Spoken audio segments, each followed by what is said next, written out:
நம்ம ஓட்டுற பெரும்பாலான வண்டிகளில் ஃபோர்த் கியரை போட்டு இதே மாதிரி ஒரு பெரிய மேட்டை ஏற்றும் போது நம்மளால் ஏற முடியாது. இந்த மாதிரி முட்டி நிற்கும். இதுவே ஃபஸ்ட் கியரில் ஏறணும்னா நம்மளால் ஈஸியாக ஏறி போக முடியும். 1 விட 4 தான் பெருசு. அப்போ ஏன் ஃபஸ்ட் கியரால் செய்ய முடிகிற ஒரு விஷயத்தை ஃபோர்த் கியரால் செய்ய முடியறதில்ல? நம்ம அந்த மேட்டை ஃபோர்த் கியரில் ஏறும்போது வண்டியில் டபடப்பன்னு ஒரு சவுண்டு வந்து முட்டி நின்றுச்சு. இது ஏன் நடக்குதுன்னு தெரிஞ்சுக்க இந்த ஸ்பேனரையும் இந்த நட்டையும் வச்சு ஒரு சின்ன அறிவியல் விளக்கத்தை பார்ப்போம். இந்த ஸ்பேனரில் நான் ஒரு பக்கம் கொடுக்கறது விசை, அதுவே இந்த பக்கம் இந்த நட்டை சுத்த வைக்கிறது முறுக்கு விசை, அதாவது டார்க். இந்த விசையும் இந்த டார்க்கும் சேர்ந்து தான் ஒரு வண்டியை முன்னோக்கி நகர்த்தி செல்லுது.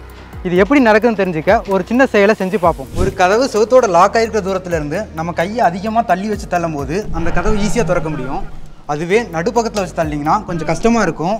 அதுவே இந்த தூரத்தை இன்னும் குறைக்க தள்ளுறது ரொம்பவே கஷ்டமாயிட்டே போகும். இதில் என்ன நடந்துச்சுன்னா, கதவோட ஒரு முனையில் நம்ம கையை வச்சு தள்ளுறது மூலமாக ஒரு விசையை கடத்துகிறோம். இந்த விசைக்கும் கதவோட மறுமுனைக்கும் உள்ள இடைவெளி இந்த விசையை டார்க்காக மாற்றுது. இந்த டார்க்கை பயன்படுத்தி தான் கதவு சுற்ற ஆரம்பிக்குது. அதுவே இந்த இடைவெளியை குறைக்க நமக்கு கிடைக்கிற டார்க் கம்மியாகிட்டே போகுது. அதனால தான் கதவை திறக்கிறது கஷ்டமாயிட்டே போகுது. இதுலேருந்து என்ன தெரியுதுன்னா, டார்க் உண்டாக 2 விஷயம் தான் காரணம். ஒன்று நம்ம கொடுக்குற விசை, இன்னொன்று இந்த விசைக்கும் வினை நடக்கிற இடத்துக்கும் உண்டான இடைவெளி. இது 2ல் ஏதாவது ஒன்று இல்லைனா கூட நமக்கு டார்க் உண்டாகாது. அதுவே இது 2ல் ஏதாவது ஒன்றை கூட்டினா கூட நமக்கு டார்க் கூடும். அதுவே ஏதாவது ஒன்றை குறைச்சாலும் டார்க் குறையும். இந்த தொடர்புனால தான் ஃபஸ்ட் கியரில் ஒரு மேட்டை ஈஸியாக ஏற முடியுது, அதே ஃபோர்த் கியரால் ஏற முடியறதில்ல. இந்த விசை மற்றும் டார்க் வண்டியில் எப்படிப்பட்ட மாற்றங்கள் ஏற்படுத்துதுன்னு பார்ப்போம். ஒரு வண்டியோட வீலை பொறுத்த வரைக்கும் ஒரு குறிப்பிட்ட நேரத்தில் எத்தனை வாட்டி சுற்றுதோ அது நமக்கு ஸ்பீடாக கிடைக்கிது. அதுவே அந்த வீல் ரோட்டு மேலே ஒரு விசையை பயன்படுத்தி தான் ஊந்தி செல்லும். இந்த ஊந்தி செல்கிற விசை தான் டார்க். இந்த டார்க் மற்றும் ஸ்பீடுக்கு தேவையான ஆற்றலை வண்டியோட இன்ஜினில் தான் உருவாகுது. இந்த ஆற்றலை தேவைக்கேற்ற மாதிரி ஸ்பீடாவோ இல்லை டார்க்காவோ மாற்றி கொடுக்க தான் கீர் ஆம்புகளை கொண்டு வந்தாங்க. இதுதான் உங்கள் வண்டியில் உள்ள கீரோட ரொம்பவும் எளிமையாக்கப்பட்ட படம். இதே மாதிரி உங்கள் பைக்லேயோ இல்லை கார்லேயோ இருக்காது. ஆனால் இதில் உள்ள அடிப்படை ஒன்று தான். இதுதான் உங்கள் வண்டியோட இன்ஜின். இதில் உண்டாகிற ஆற்றலை கீருக்கு எடுத்து போய் சேர்க்கறது தான் இந்த கிளச்சோட வேலை. இதுதான் இன்புட் கியர். இது வண்டி ஸ்டார்ட் ஆனதும் சுற்ற ஆரம்பிக்கும். அதுவே ஆக்சிலேஷன் கொடுக்க இன்னும் ஸ்பீடாக சுற்றும். இதெல்லாமே அவுட்புட் கியர்ஸ். இதிலிருந்து தான் வீலுக்கு பவர் கடத்தப்படும். இந்த அவுட்புட் கியரை பார்த்தாலே தெரியும், ஃபஸ்ட் கியர் பெருசாகவும் போக கீர் சின்னதாகிட்டே போகும். இந்த படத்தை பார்த்தாலே தெரியும், ஃபஸ்ட் கியரோட ஆரம் பெருசாக இருக்கும். அதுவே second gear, third gear, fourth கியர்னு போக அதோட ஆரம், அதாவது ரேடியஸ் குறைஞ்சிக்கிட்டே போகும். இப்போ ஃபஸ்ட் கியரில் என்ன நடக்குன்னு பார்ப்போம். இந்த இடத்துல தான் இன்புட் கியர்லேருந்து அவுட்புட் கியருக்கு சக்தி விசை மூலமாக கடத்தப்படும்.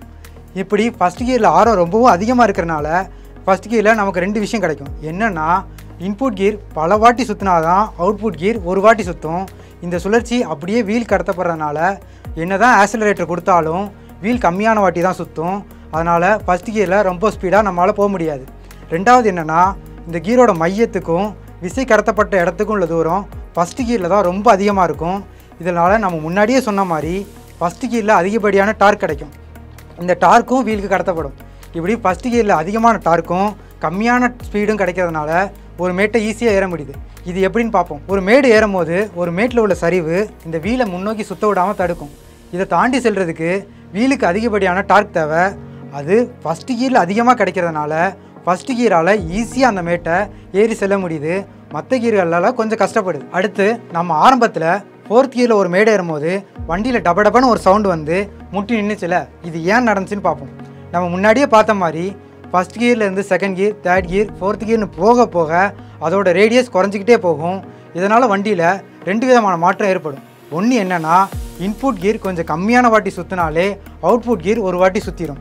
இதனால் கீர் கூட வண்டியோட ஸ்பீட் அதிகரிக்கப்படுது. ரெண்டாவது என்னென்னா, இப்படி ரேடியஸ் கம்மியாகிட்டே போகிறதுனால கீரோட மையத்துக்கும் இந்த விசை கடத்தப்பட்ட இடத்துக்கும் உண்டான தூரம் குறைஞ்சிக்கிட்டே போகும். இதனால் கிடைக்கிற டார்க் கீர் கூட கம்மியாகிட்டே போகும். அதுவே கடைசி கீரில் பார்த்தீங்கன்னா ரேடியஸ் ரொம்பவே கம்மியாக இருக்கிறனால அதிகமான ஸ்பீடும் கம்மியான டார்க்கும் கிடைக்கும். நமக்கு ஃபோர்த் கியரில் அதிகமான ஸ்பீடும் கம்மியான டார்க்கும் கிடைக்குது. இப்போ இந்த ஃபோர்த் கியரை பயன்படுத்தி ஒரு மேடை ஏறும்போது அந்த வீலுக்கு அதிகப்படியான டார்க் தேவை. ஆனால் அந்த டார்க் ஃபோர்த் கியரால் வீலுக்கு கொடுக்க முடியறதில்ல. இதனால் ஃபோர்த் கியர் சுற்றுற வேகத்தை கம்மி பண்ணுது. ஆனால் இன்புட் கியர் அதே வேகத்தில் சுற்றுறதுனால இந்த இன்புட் கியரும் ஃபோர்த் கியரும் ஒன்றோட ஒன்று மோத ஆரம்பிக்கும். இந்த மோதலில் ஏற்படுற சத்தம் தான் அந்த டப்ப சவுண்ட். இந்த மோதல் இன்ஜின் வரைக்குமே நீடித்து செல்லும். ஒரு கட்டத்தில் இன்ஜினால் முன்னாடி நோக்கி சுற்ற முடியாமல் முட்டி நிற்கும். இதுதான் ஃபோர்த் கியரில் நம்ம ஒரு மேடை ஏறும் போதும் நடந்துச்சு. இதே டார்க் பற்றாக்குறையினால தான் ஒரு வண்டியை நம்ம ஃபஸ்ட் கியரில் ஸ்டார்ட் பண்ணுறோம். இது எப்படின்னு பார்ப்போமே.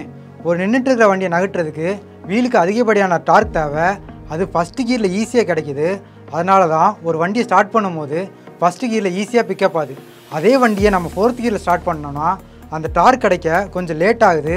அதனால் பிக்கப் ஆகிறதுக்கு கொஞ்சம் கஷ்டப்படுது. இந்த வீடியோவில் ஒரு கீர் வண்டியில் எப்படி கீர் வேலை செய்யுதுங்கிறத பற்றி பார்த்தோம். ஸ்கூட்டியில் எல்லோரும் கீர் இல்லைன்னு தான் நினச்சிட்டு இருப்போம். ஆனால் அதுலேயும் கீர் இருக்குது. அது ஆட்டோமேட்டிக் கீர். இந்த ஆட்டோமேட்டிக் கீர் எப்படி வேலை செய்யுதுங்கிறத பற்றி ஆல்ரெடி நாங்கள் ஒரு வீடியோ பண்ணியிருக்கோம். விருப்பம் இருக்கிறவங்க இந்த கார்டை கிளிக் பண்ணி போய் பாருங்கள்.